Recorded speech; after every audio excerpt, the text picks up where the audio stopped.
사무엘하 7장은 사무엘서 전체, 사무엘상과 사무엘하 전체에서 가장 중요한 장이라고 하는 장입니다. 왜냐하면 이 7장에 보면 우리가 구약뿐만 아니라 신약 전체까지, 그러니까 성경 전체의 중요한 개념들이 여기에 다 집약적으로 몰려 있기 때문입니다.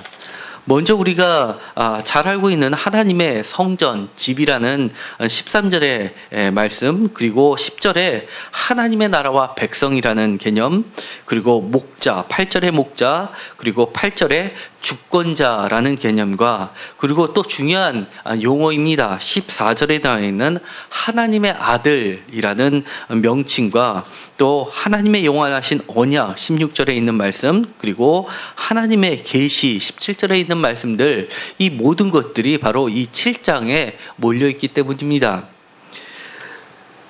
우리가 오늘 불렀던 찬양에서도 하나님의 언약은 영원하다라는 찬양을 우리가 늘 부르고 있습니다. 그처럼 오늘 7장 1절에서 17절까지 나와 있는 이 모든 말씀은 우리 전체의 신앙을 대변할 정도로 매우 중요한 구절구절이 담겨져 있습니다. 내용은 이렇습니다. 다윗이 하나님의 전을 짓겠다는 이야기를 나단을 통해서 발표를 하는 겁니다. 그런데 하나님께서는 그것을 거절하게 됩니다. 하나님의 전을 짓겠다는데 거절한다는 것이 우리는 이해가 가지는 않지만, 어쨌든 간에 하나님께서는 이를 거절하시면서 그 계획이 수표로 돌아갑니다. 그 배경은 이렇습니다. 다윗이 이렇게 하게 된 것은 바로 다윗이 왕으로 세워진 5장에서부터 사실은 이어지고 있습니다. 5장을 잠깐 보도록 하시겠습니다. 5장에서는 다윗이 헤브론에서 이스라엘 11개 지파로부터 여호와 앞에서 언약적 메시아를 위임받게 됩니다. 왕으로서 등극하는 것이 아니라, 왕은 하나님이신데 여호와 앞에서 하나님의 지정하신 지도자, 나귀드로 맺어지게 된다는 겁니다. 여기서도 중요한 개념이 나옵니다. 바로 이스라엘의 목자, 이스라엘의 주권자로서 다윗을 왕으로 임명했다는 겁니다. 그리고 나서 다윗이 제일 처음 했던 것은, 이 보통의 사사시대나 사울시대에서는 전쟁을 할 때는 여러 지파로부터 지원군을 지원받아서 자신의 임무를 수행했는데, 제일 먼저 한 일이라는 것은 그런 지파로부터 도움을 받지 않고 독자적으로 5장 6절에 나와 있는 것처럼 왕과 그의 부하들, 그러니까 자신의 직속 부하들을 거느리고 어느 지파에도 소속되지 않은 독립된 땅, 바로 여부스 사람들의 굳건한 천혜의 요새라, 난공불락의 요새라고 할 수 있는 시온산성을 뺏는 것부터 시작을 합니다. 그래서 7절에 나와 있는 것처럼 그 성을 빼앗고 다윗성이라고 이름을 고치게 됩니다. 그 성은 동쪽으로는 바로 기드론 계곡이, 깊은 계곡이 있기 때문에 그것을 올라가려면 손과 발, 네 발을 이용해서 기어 올라가야 될 정도로 침공하기가 불가능한 것이고, 또 남쪽에서 서쪽까지는 바로 흰놈의 골짜기라고 하는 긴 골짜기가 여전히 있기 때문에 그것을 침범하기도 쉽지 않은 정말 천혜의 요새입니다. 그렇기 때문에 시온산성을 다윗을 1차적으로 목표를 삼습니다. 그들이 이야기하는 것처럼 맹인과 다리 저는 사람이라도 이 성을 지킬 수 있다라고 할 정도로 그렇게 요새인데, 하나님의 기적적인 방법으로 수로를, 그러니까 물을 깃는 터널을 오가는 사람들을 통해서, 그 터널을 통해서 이 성을 거의 무혈입성하듯이 뺏게 됩니다. 그렇게 안전한 성을 빼앗고 나서는 다윗이 안정적으로 왕권을 유지할 수 있게 됩니다. 그러자 10절에서는 이렇게 이야기합니다. 만군의 하나님 여호와께서 함께 계시니 다윗이 점점 강성하여 가니라. 점점 강성해질 수밖에 없었던 겁니다. 그리고 나서 다윗이 제일 처음 한 것이라고는 바로 11절에 나와 있는 것처럼 두루왕 히람에게 사절단을 보여서 그 당시 최고급 수입제인 백향목과 목수와 석수를 통해서 다윗성을 짓게 됩니다. 다윗의 궁전을 짓게 되는데 한마디로 이렇게 이야기합니다. 12절에 다윗을 위하여 집을 지으니 다윗이 여호와께서 자기를 세우사 이스라엘 왕으로 삼으신 것과 그의 백성 이스라엘을 위하여 그날을 높이신 것을 알았더라라고 되어 있습니다. 제일 먼저 한 것은 바로 자신을 위해서 궁을 지었고, 또 예루살렘 성이 그 팔레스타인 지역에서 높은 곳이 없는데도 불구하고 거기만 우뚝 솟아 있다 보니까 모든 사람이 볼 수 있는데, 그렇게 높은 곳에 최고급 백향목으로 궁을 짓고 나니까 모든 사람이 다윗을 높이 여겼다는 겁니다. 그동안은 자신들과 비슷한 형제로 알았는데 이제는 감히 넘볼 수 없는 위치까지 그를 바라볼 정도로 다윗을 바라보는 시각이 달라졌음을 다윗 스스로가 알게 됐다는 겁니다. 그리고 나서는 취한 행동이 있습니다. 새로운 정책은 바로 13절 그 다음에 나와 있는 것이 바로 처첩들을 많이 거느리는 외교 정책을 세웠습니다. 그러므로서 각 호족들, 우리나라 고려시대나 조선시대에서도 왕이 호족들을 다 제어할 수 없으니까 그들과 결혼 정책을 펴가지고 첩첩들을 많이 두고 그의 후사들을 왕궁에 있게 함으로써 하나의 볼모식으로 잡아두고 호족들을 견제했던 것을 우리가 볼 수 있습니다. 마찬가지로 다윗은 이 헤브론에서 예루살렘 성으로 옮기고 나서는 제일 먼저 했던 외교 전략이라는 게 이렇게 첩첩들을 많이 거두르는 외교 전략을 취함으로써 각 호족들을 자기의 수하로 집어넣기 시작했습니다. 그리고 나서 이 전략은 성공했습니다. 그러면서 17절에 나와 있는 것은 그 탄탄한 기반을 통해서 블레셋이 그 당시에 팔레스타인 지역의 패권을 장악하고 있던 철기 문화를 갖고 있던 블레셋의 침공도 막아낼 수 있었습니다. 그리고 이 전쟁은 8장 1절까지 이어지게 됩니다. 8장 1절에 블레셋 사람들을 다시 한번 소나기에 넣게 되고, 그리고 그 다음엔 2절부터는 모압, 3절에는 소바왕, 그러니까 북쪽에 되겠습니다. 그 다음에 9절에는 하맛, 그리고 13절에는 소곤골짜기인 에돔, 그러니까 남쪽이 됩니다. 그러면서 10절에는 암몬까지 다스리게 되는 절대 강자의 위치에 서게 됩니다. 다윗은 그야말로 이 팔레스타인 지방에서 정말 패권을 장악하게 됩니다. 그의 정책, 첫 번째 실시했던 그런 정책, 많은 호족들과의 결혼 관계를 통해서 탄탄한 인맥을 구축한 이 정책은 사실은 신명기에 보면 하나님께서 금지하신 왕의 규례 중에 하나입니다. 우리가 신명기 17장 14절부터 20절에 보면 왕의 규례가 나오는데, 첫 번째는 이렇습니다. 왕을 선택하려면 반드시 형제 중에서 왕을 선택하라고 하는 겁니다. 그리고 형제 중에서 왕을 선택했다면 많은 아내를 두지 말 것, 그리고 많은 병마를 두지 말 것, 세 번째는 많은 은금을 축적하지 말 것이 바로 왕의 규례입니다. 거기다가 이 토라를 필사해서 등사를 해서 왕의 곁에 늘 두고 이 토라와 신명기의 명령과 규례를 준수하라는 것이 바로 왕의 규례인 것입니다. 그런데 그 중에서 이렇게 처첩들을 많이 두는 많은 아래를 두는 왕의 규례부터 어기기 시작합니다. 어쨌든 간에 이 다윗은 정말 인간적으로 취할 수 있는 모든 방법을 동원해서 자신의 왕권을 막강하게 구축해 나가고 있습니다. 그러면서 6장에 보면 그가 안정을 취하자 그 다음으로 펼친 프로젝트가 있습니다. 바로 6장에 나와 있는 것처럼 그동안 거의 20년 가까이 잊고 살았던 하나님의 계획을 되찾아오는 그 프로젝트를 진행합니다. 6장 1절에 보면 3만 명의 군사를 동원시킵니다. 이것은 사울왕의 첫 번째 전쟁을 일으킬 때 모집했던 3,000명의 10배에 해당하는 숫자입니다. 사울과 다윗을 비교할 때 이처럼 10배로서 묘사하고 있습니다. 사울은 천천히요, 다윗은 만만이다 라는 개념이 여기서도 적용하는 겁니다. 무려 10배의 그런 능력을 과시하고 있습니다. 정성을 다 기울입니다.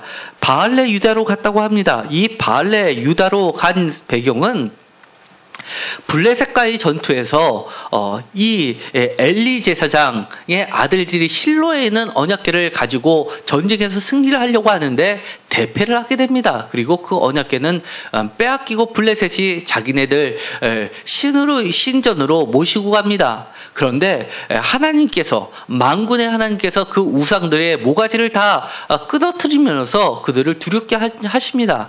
그러자 그들이 이 하나님의 궤를 바알레 유다, 바알 신을 섬기는 신전으로 거의 방치해 두게 됩니다.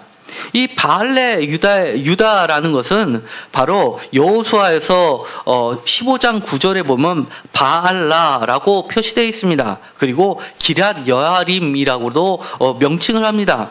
그리고 여호수아서 18장 14절에는 기럇 바알이라고 합니다. 그러니까 이것은 다 바알 신을 섬기는 신전들을 이야기하는 것입니다. 다 같은 장소인데 이름이 다르게 부르지만 공동적으로 바알과 관련된 곳이었습니다.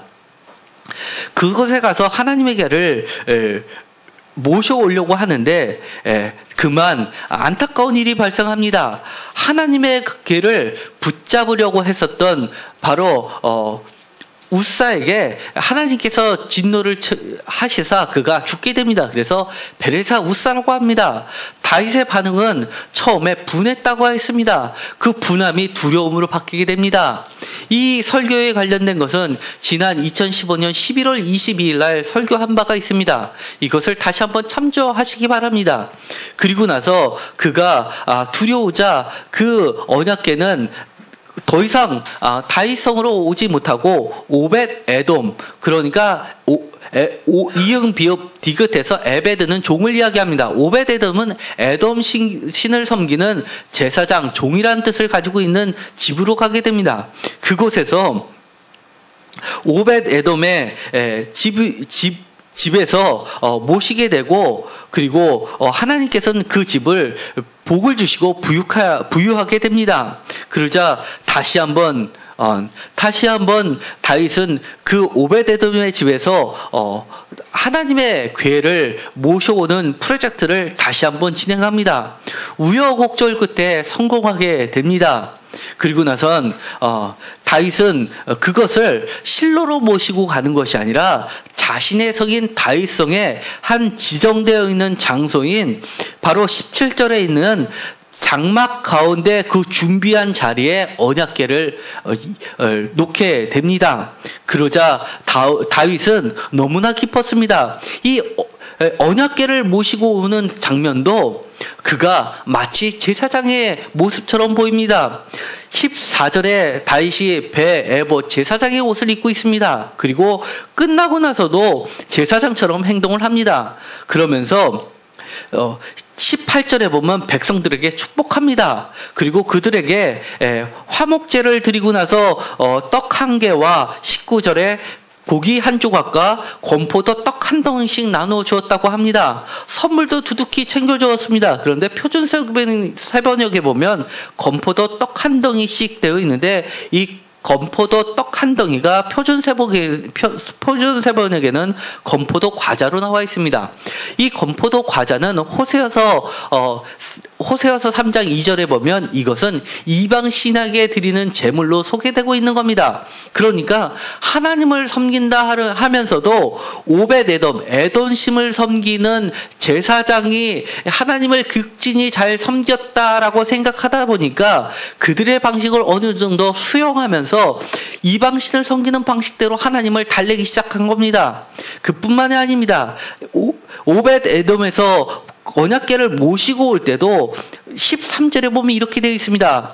6걸음을 가서 다윗이 소와 살찐 송아지로 제사를 드리고 라고 되어 있습니다.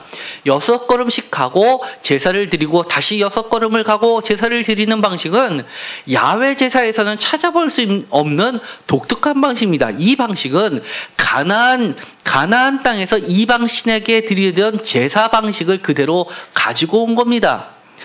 하나님을 섬기는데 마음은 극진하게 모신다고 하면서 형식은 섞어놓기 시작한 겁니다. 마치 지금의 천주교가 불교하고 이웃 종교라고 하면서 삼보일배를 하면서 같이 하는 모습을 볼 때 이 기독교계에서는 안타까움을 표시합니다.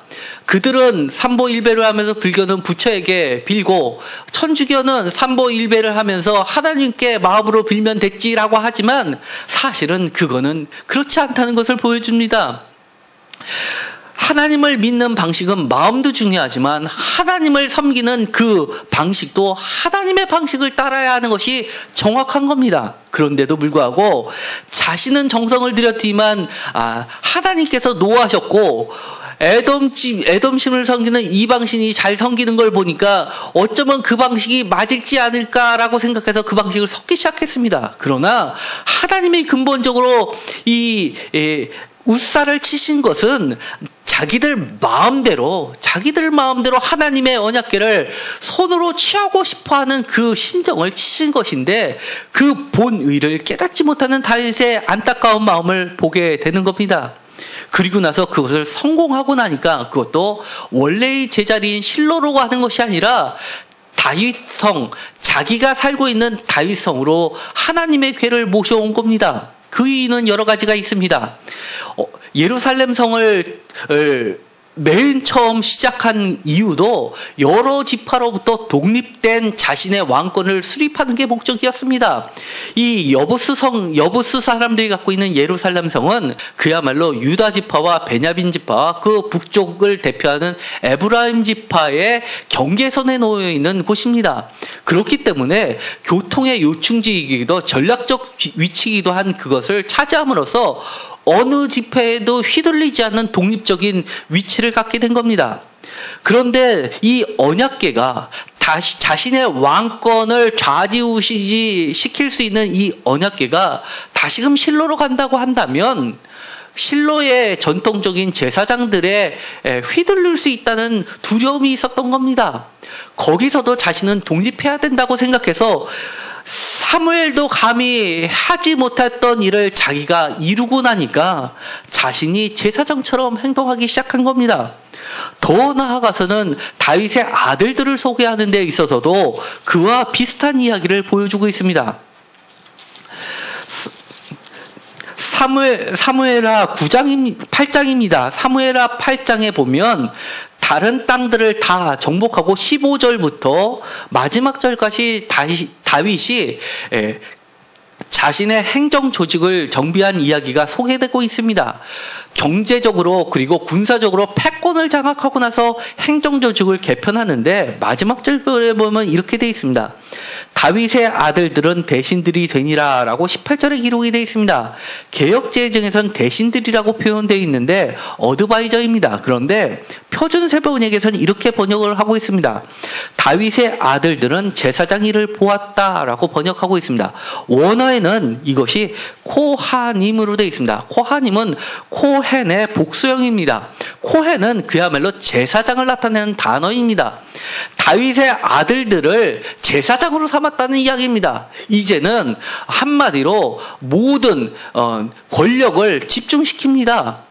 전에는 하나님을 섬기는 이 제사장의 일과 왕, 한마디로 행정, 군사를 책임지는 사람과는 분리가 되어 있었는데 이제는 명실상부하게 왕이면서 제사장의 일까지도 모두 장악하게 되는 겁니다. 현대로 이야기하면 입법권과 사법권과 행정권, 나아가서 헌법재판소까지 다 갈아치울 수 있는 막강한 권력을 쥐어잡게 된다는 것을 이야기하는 겁니다. 그런데 실제로 자신이 그렇게 하고 나서 보니까 자신의 위험이 높아질 대로 높아졌습니다. 그러다 7장에 가서 이렇게 이야기하는 겁니다. 여호와께서 주위의 모든 원수를 무찌르사 왕으로 궁에 편안히 살게 하신 때 이제 걱정거리가 없었습니다. 무서울 게 없어졌습니다. 그러자 다윗은 새로운 프로젝트를 발표합니다. 그것도 선지자 나단에게 이야기합니다. 선지자 나단에게 이렇게 이야기합니다. 볼지어다 나는 백향문 후에 살거는 하나님에게 하는 회장 가운데 있도다.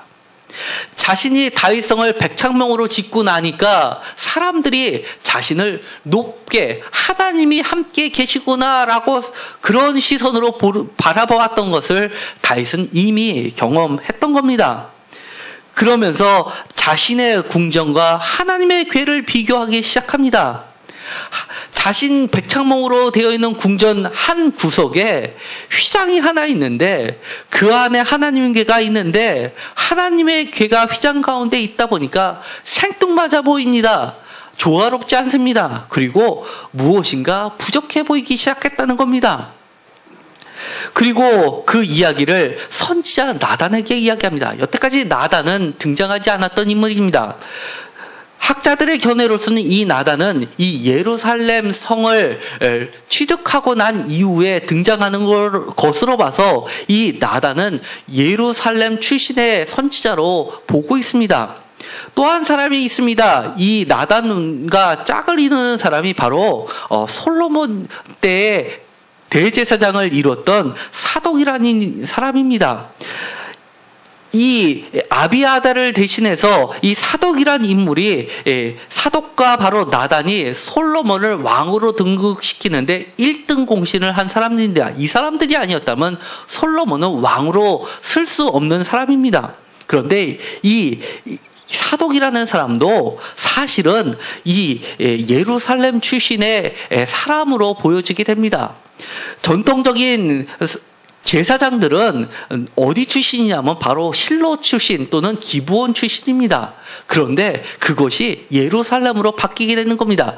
기존의 질서 체제와 새로운 질서 체제가 지금 상충하고 있는 겁니다. 추측컨대 이 종교 안에서도 이런 세력 간의 알력이 있었던 것으로 보입니다. 그러자 이 다윗은 다윗궁을 세웠던 목적이 기존의 세력으로부터 독립된 배타적인 차별적인 지위를 추구했기 때문에 나단 선지자에게 이 이야기를 합니다. 그러자 나단 선지자가 처음에는 여호와께서 왕께 함께 계시니 마음에 있는 것을 모든 것을 행하소서라고 얘기하는데 거기에 여호와께서 제동을 걸기 시작하십니다. 4절에 그 밤에 여호와의 말씀이 나단에게 임하여 이르시되 5절 가서 내 종 다윗에게 말하기를 여호와께서 이와 같이 말씀하시되 내가 나를 위하여 내가 살 집을 건축하겠느냐라고 말씀하십니다. 그리고 나서는 이렇게 이야기하십니다. 내가 이스라엘 자손을 애굽에서 인도해 내던 날부터 오늘까지 집에 움직이지 않는 집에 살지 아니하고 장막과 성막 안에서 다녔나니 이동하였나니라고 이야기합니다. 집이 아니라 휘장과 장막과 성막에서 내가 임재했다라고 선언해 버리시는 겁니다. 그러면서 이렇게 이야기합니다. 11절입니다. 7절입니다. 이렇게 이야기합니다. 이스라엘 자손과 더불어 다니는 움직이시는 모든 곳에서 내가 내 백성 이스라엘을 먹이라고 명령한 이스라엘 어느 지파들 가운데 하나에게 내가 말하기를 너희가 어찌하여 나를 위하여 백향목집을 건축하지 아니하였냐고 말하였느냐라고 따지시는 겁니다. 여기서 다윗이 나단을 통해서 하나님께 이야기한 것은 나는 백향목에 거하는데 내가 백향목으로 된 성전을 하나님께 지어드리겠습니다. 건축해드리겠습니다. 라고 하는 이 건축하다라는 단어는 사실은 창세기 2장에 보면 하나님께서 아담에게서 하와를 만드실 때 쓰던 단어를 사용하고 있습니다. 다시 이야기하면 다윗이 인간이 하나님의 집을 창조해 드리겠습니다 라고 말을 했던 겁니다. 그러자 하나님께서는 노하신 겁니다. 나는 하나님이다. 나는 스스로 있는 자다 라고 출애굽기에서 모세에게 나타날 때부터 그렇게 이야기하셨고, 내가 세상을 창조했다라고 이야기했는데 감히 인간인 너가 스스로 있는 나에게, 창조주에게 집을 창조하겠냐라고 말씀하시는 겁니다. 이 문서는 왕의 문서입니다. 왕가에서 기록된 기록물입니다. 그렇기 때문에 매우 완곡하게 표현되어 있지만 그 사이에 들어있는 그 행간에 그려져 있는 하나님의 진리를 읽을 필요가 있습니다. 그러면서 거꾸로 이렇게 이야기하는 겁니다. 너가 나를 위해서 집을 짓는 것이 아니라 내가 너의 집을 지어주겠다라고 이야기합니다. 그러면서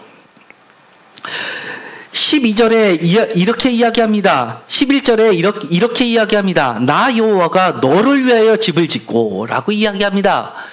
너가 하나님을 위해서 집을 짓는 것이 아니라 내가 너를 위해서 집을 지어주겠다라고 합니다.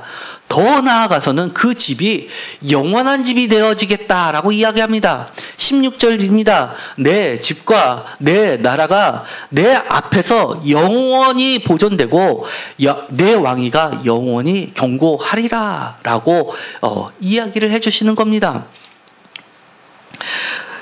다윗이 보기에는 이 휘장 가운데 있는 언약궤, 장막과 성막 안에 있는 이 언약궤는 그야말로 볼품이 없어 보였습니다. 저 가운데는 도저히 하나님이 있을 것 같아 보이지 않았습니다. 자기처럼 이렇게 백향목궁에 있어야지만 하나님의 영광이 드러날 것처럼 보였고, 저 휘장 안에 있는 것은 그야말로 초라하게 보였던 겁니다. 잠깐 화면을 보도록 하시겠습니다. 이것은 이스라엘이 가나안을 정복하기 이전에 있었던 고고학에서 발견한 상아로 만든 것이었습니다. 조각품이었는데 거기에 보면 왕의 의자가 나옵니다. 이 왕의 의자를 보면 이렇게 그룹의 모양이 있습니다. 날개 달린 그룹 위에 왕이 앉아 있는 겁니다. 그러니까 이 왕의 자리는 그룹들 위에 앉아있는 자이고, 이 하나님의 언약궤는 대대적으로 하나님이 앉아 계신 자리 또는 하나님의 발판 또는 하나님이 타고 다니시는 수레로 이해했던 겁니다. 그렇기 때문에 왕이라는 것은 하나님이 지정해 주신 그런 자리라는 겁니다. 이런 개념이 있었기 때문에 다윗은 이 자기의 왕권을 든든히 해주는 언약궤, 하나님의 날개 달린 그룹이 좀 더 그럴싸하게 보여야지만 자신의 지위도 그럴싸하게 보일 수 있다라고 생각했던 겁니다. 그래서 이제는 움직이면서 여기에도 계시고 이스라엘 지파에도 계시는 그런 하나님이 아니라 나한테만 계시는 하나님이 계시기를 원했던 겁니다. 마치 많은 첩첩들을 두르고선 그의 자녀들을 내 식탁에다 가둬들고 인질로 삼으면서 그의 딸들을 인질로 삼으면서 이런 호족들이 마음대로 반란을 못 일으키게 붙잡아 두는 심정으로 하나님의 궤가 실로에 가는 것을 원치 않고 다윗성에 있고, 그리고 그럴 다윗 궁하고 어울릴 만큼 그렇게 멋진 백향목으로 장식해 있는 곳에 있기를 바랬던 겁니다. 그러나 하나님은 그것에 대해서 진노하셨던 겁니다. 하나님의 제단을 모세 시대 때는 규정한 것이 있습니다. 사람의 끌이 닿지 않은 자연으로 된 돌로 만든 제단이어야 되는 겁니다. 하나님의 원칙은 하나님은 하나님이기 때문에 인간의 손이 닿지 않은 그런 곳에 계시는 분으로 규정해 놓은 겁니다. 그런데 감히 그런 하나님께 다윗은 내가 하나님의 집을 창조해 드리겠습니다 라고, 이제는 다른 데 다니시지 말고 여기에만 계십시오 라고 했던 겁니다. 그러자 하나님은 거기에다가 제동을 걸고 그 계획을 무산시켜 버리셨던 겁니다. 그리고 나선 대신 더 많은 은혜를 베풀어 주십니다. 그럼에도 불구하고 하나님은 하나님의 나라를 이루시기 위해 하나님의 공의와 정의와 하나님의 사랑이 넘치는 나라를 만드시기 위해 다윗의 아들에게 그 전을 지으라고 허락해 주십니다. 그러면서 심지어 이런 말씀까지도 하십니다. 14절입니다. 나는 그에게 아버지가 되고 그는 내게 아들이 되리니라고 이야기합니다. 인간에게 하나님의 아들이란 칭호를 주신다는 겁니다. 더 이상 인간이 아니라 왕이 사람들과 똑같은 가운데서 사람들로부터 기름 부음 받는 그런 왕이 아니라 하나님이 나의 아들이라고 칭하는 신적 개념의 왕으로 삼아 주시겠다고 하는 겁니다. 그것도 잠깐만이 아니라 영원한 언약이라는 겁니다. 그렇기 때문에 지금까지는 왕이 개혁적 메시아였습니다. 하나님의 법도를 떠나고 하나님의 언약을 잊어버렸을 때는 그 왕은 언제든지 바뀔 수 있었던 왕인데 이제는 그렇지 않다는 겁니다. 그러면서 이렇게 이야기합니다. 14절입니다. 나는 그에게 아버지가 되고 그는 내게 아들이 되리니 그가 만일 죄를 범하면 내가 사람의 매와 인생의 채찍으로 징계하려니와 내가 내 앞에서 물러나게 한 사울에게서 내 은총을 빼앗은 것처럼 그에게 빼앗지는 아니하리라 라고 이야기합니다. 엄청난 헤게모니가 바뀐 겁니다. 지금까지는 왕이 언약을 지키지 않고 불순종하면 바뀔 수 있는데 이제는 사울처럼 되지 않고 잘못하더라도 아버지가 아들에게 인생의 채찍으로 징계할 뿐이라는 겁니다. 그러면서 그 왕위는 바뀌지 않고 영원하다라고 그렇게 말씀해 주시는 겁니다.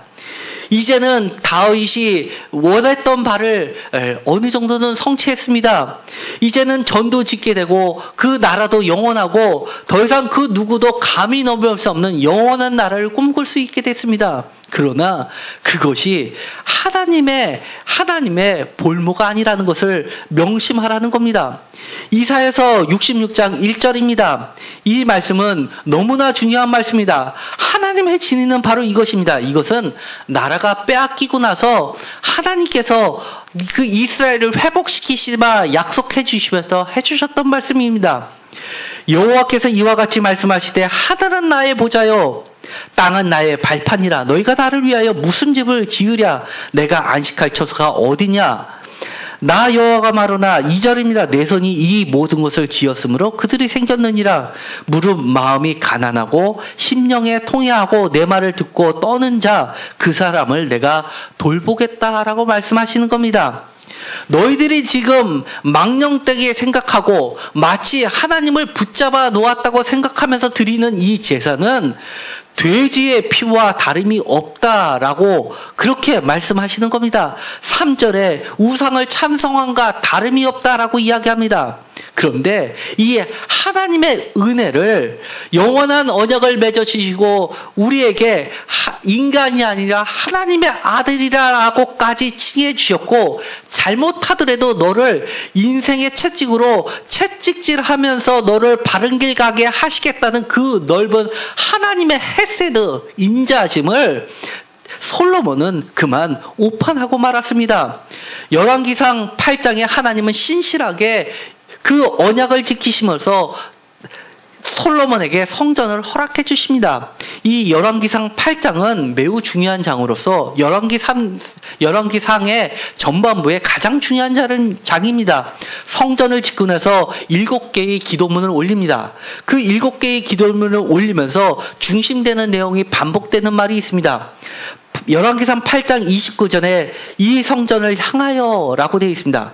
또 30절에 이곳을 향하여, 그리고 35절에서도 이곳을 향하여 기도하며, 그리고 다시 38절에 이 성전을 향하여 손을 펴고 무슨 기도나 무슨 간구를 하거든. 그 다음에 42절에 이 성전을 향하여, 다시 한번 더 44절에 건축한 성전이 있는 쪽을 향하여, 그리고 마지막으로 48절에 성전이 있는 쪽을 향하여 주께 기도하거든 하면서 하나님이 계신 곳을 바로 예루살렘 성전으로 고정화시켜버립니다. 심지어 예루살렘 성전이 멸망하고 포로로 바벨론에 끌려가 있고 있는 그 상황 속에서도 예루살렘 성전을 향하여 고정화시켜서 드리는 기도로 바꿔버렸습니다. 그러나 이사야서에서 하나님의 진의는 그렇지 않습니다. 내가 스스로 있는 자다라고 이미 모세에게 나는 야훼다라고 밝혔듯이 나는 천하 만국을 지었고 만군의 하나님으로서 어느 곳에다 계신 분으로서 나는 스스로 있는 자다라고 말씀하시는 겁니다. 그러면서 심지어 이렇게 이야기하십니다. 시편 50편 22절에 이렇게 되어 있습니다. 하나님을 잊어버린 너희들이여 라고 이야기합니다. 너희들은 하나님을 잊어버렸구나 라고 책망하십니다. 그러면서 이렇게 이야기합니다. 시편 50편 21절에 이렇게 이야기합니다. 내가 이 일을 행하여도 내가 잠잠하였더니 내가 나를 너와 같은 줄로 생각하였도다. 감히 인간 너가 내가 은혜로 사랑으로 잠잠히 있었더니만 인간 취급을 하는구나 라고 화를 내고 계시는 겁니다. 그러면서 내가 사람의 손으로 지은 것에 더 이상 있지 않고 이제는 사람의 손으로 짓지 않은 영원한 성전, 내가 그 성전을 직접 짓겠다라고 하시면서 보내신 것이 바로 예수 그리스도라는 것입니다. 마가복음 14장 58절 그리고 사도행전 사도번 집사의 설교 7장 48절에서 49절, 히브리서 9장 11절 24절에 이야기한 것이 바로 사람의 손으로 짓지 않은 하늘의 성전이 바로 예수 그리스도라는 것입니다. 지금도 우리는 이 다윗이 그리고 솔로몬이 범했던 실수들, 잘못들을 끊임없이 범하고 있습니다. 이 휘장과 장막과 성막 가운데 볼품없이 있다면 마치 하나님의 영광이 없는 것으로 착각하는 사람들이 많이 있습니다. 제가 이 세인교회를 세우고 나서 이 앞에 있는 잠실 지역에 많은 곳에 전도를 하고 다녔습니다. 이 앞에 있는 상가도 갔습니다. 그러자 가게 주인이 이렇게 이야기합니다. 저는 원래 큰 교회를 다녔었던 사람입니다. 대형 교회를 다녔으면 하나님이 계시고 이처럼 개척교회를 다니는 것은 하나님이 없다는 말씀입니까? 뿐만 아닙니다. 사무엘도 감히 하지 못했던 일을 한 다윗이 이제는 자신도 왕이면서 제사장처럼 행동하고 자신의 아들들까지도 제사장으로 임명하면서 이제는 하나님을 마치 자신의 왕권을 유지하고 더 견고히 하는 수단으로 삼고자 하는 사람들이 있습니다. 내가 만약에 많은 풀을 축적하는데 필요하면 하나님을 믿고 내 지위가 높아지는데 필요하면 하나님을 믿고 그거에 도움이 되지 않으면 하나님이 없다고 생각합니다. 내가 교회를 다녔고 헌금을 했고 기도를 했고 그리고 예배를 드렸는데 내가 지금 당장 해결해야 할 이 문제를 기도를 드렸는데 하나님께서는 그 기도에 응답하시지 않으면 하나님이 어디 계시냐고 따지기 시작합니다. 그리고 심지어는 하나님이 없다고까지 생각하는 사람들이 생겨나기 시작했습니다. 하나님은 그렇지 않다고 이야기하는 겁니다. 누가 감히 너가 나를 인간 취급하느냐라고 하나님은 꾸짖고 계시는 겁니다.